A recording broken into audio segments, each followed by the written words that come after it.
Sigue Juan Laureano Gómez. Adelante, Lauro. Libera tu micrófono. Gracias, buenas tardes a todos.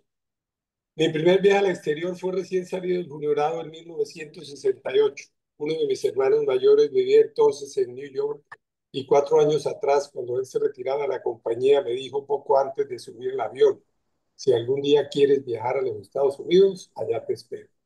Así que poco antes de salir de la compañía le escribí y me mandó los tiquetes. A mis 20 años fue mi primer vuelo y a la Gran Manzana. Mi hermano vivía en Queens y el primer paso de rigor fue visitar Manhattan. Cruzar el Brooklyn Bridge una mañana de agosto en pleno verano, admirar el skyline y luego recorrer las calles me dejaron sin respiración. La distancia era grande entre mi pueblo natal, Charalá, y los rascacielos neoyorquinos. Completé casi 2 años en ese mi primer viaje. Aprendí el inglés y un poco de contabilidad y me quedó una gran admiración por los valores de la democracia, los derechos humanos y la libertad. Disfruté mucho de los museos y la vida cultural de la gran ciudad, aprovechando al máximo los beneficios de la visa de estudiante que permitía descuentos en muchas actividades. En el Centro de Estudiantes Internacionales se ofrecían eventos y entradas gratis con buena frecuencia y, mejor que todo, un tutor personal gratis para mejorar la conversación. En mis charlas con el tutor, un voluntario ya en uso de buen retiro, comenté que mi país, Colombia, era un país pobre y su respuesta fue: todos, países o personas, somos o fuimos pobres. Cuando regresé a Colombia, empecé a trabajar con un banco internacional y después de 5 años fui auditor viajando por Latinoamérica por casi un año. Hacíamos auditorías de las sucursales del Bank of America en la región. La gerencia de las oficinas que visitábamos nos atendían muy bien, con cena de despedida, y los fines de semana visitábamos los sitios de interés, de los cuales recuerdo particularmente Machu Picchu y el Tigre. La zona del Tigre es donde desemboca el Mar de Plata en Buenos Aires. Pero era fatigante estar viajando continuamente sin un hogar fijo y se acentuaba la soledad y el desarraigo. Yo me sentía como la maleta que iba de aeropuerto en aeropuerto. Luego fui asignado por el Banco a Bolivia, donde trabajé 9 largos años. Siempre me cuestionaba como un país mayoritariamente indígena, el 80% eran indígenas, era manejado por una minoría blanca. Un policía de tránsito de origen indígena salía usualmente mal parado en una discusión por infracciones de tránsito con una persona de mayor rango social. Recién llegado, imperaba la dictadura del general Hugo Banzer y todo parecía estable.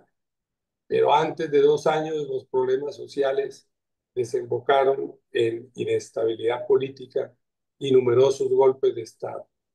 En los 9 años de mi vida en Bolivia hubo 10 presidentes, de los cuales solo uno fue producto de una elección popular. Creo fue el golpe del coronel Alberto Natush en 1979, que duró menos de un mes en el poder, el que más recuerdo, pues los aviones de guerra sobrevolaban la plaza principal de Cochabamba, a escasos metros de la oficina del banco, donde apresuradamente resguardábamos todo en la bóveda para abandonar el banco. Era usual en los golpes de Estado que quien encabezaba la rebelión amenazaba a la guarnición local, esperando el pliegue del comandante local a la naciente revolución. Y así era, iban incorporando cada distrito. Cuando ya tenían mayoría, eran presidentes. La oficina del banco se había inaugurado el año anterior y yo fui el primer gerente de operaciones. Y confieso que nunca en mi vida tuve que trabajar tanto como en esa apertura y puesta en marcha de una oficina nueva. Al final, hasta los golpes de Estado y las marchas sobre las ciudades, cuando los mineros entraban reventando tacos de dinamita, se llamaban cachorros, se volvieron rutina. Pero el deterioro generó una hiperinflación del 11.750% en el año 1985. En el banco los salarios se duplicaban cada semana en línea con las subidas de precios en los almacenes. El desempleo y las ollas de los pobres pululaban en la ciudad.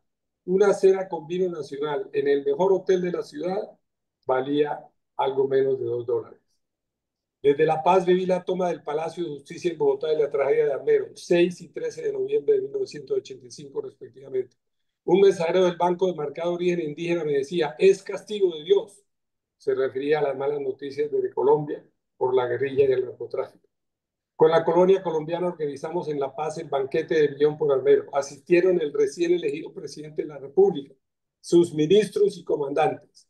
En la oficina del banco vendí boletas a muchos de los clientes. Eran tan solo 10 pesos por persona, muy rampante.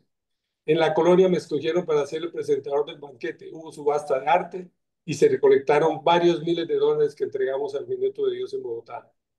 Bolivia tiene una geografía muy variada y hermosa. El Nevado del Illimani, notoriamente visible desde La Paz, el lago Titicaca, donde era frecuente ir a almorzar el domingo, y el viaje de La Paz hacia los Yungas, en la cuenca del Amazonas por la carretera de la muerte, que se baja desde casi 5.000 metros hasta la cuenca del Amazonas. El Valle de Cochabamba, en fin, Santa Cruz de la Sierra, las selvas cercanas con el Brasil, el río Mamoré, que queda en una provincia ahí cerca del Brasil, etcétera, etcétera.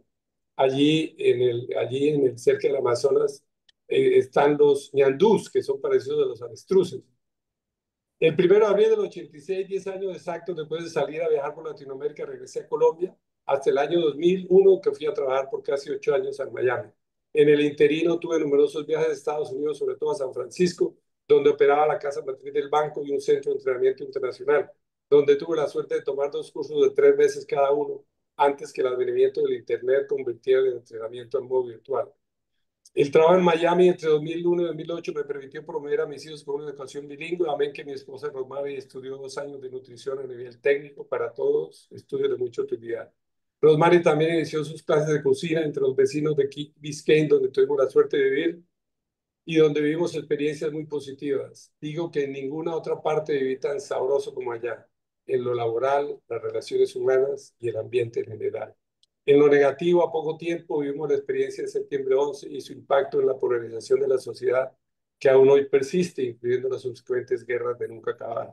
Por trabajo, por estudio y por placer, especialmente cultural, vivir en el exterior por 20 años fue de lo mejor que me ha sucedido. Siempre quise practicar y sería mi consejo aquello de que en Roma haz como los romanos, donde fueres, haz lo que vieres. Gracias. Muy bien, Lauro. Estupendo. Qué vida, oiga. Qué, qué experiencias. Muchas gracias.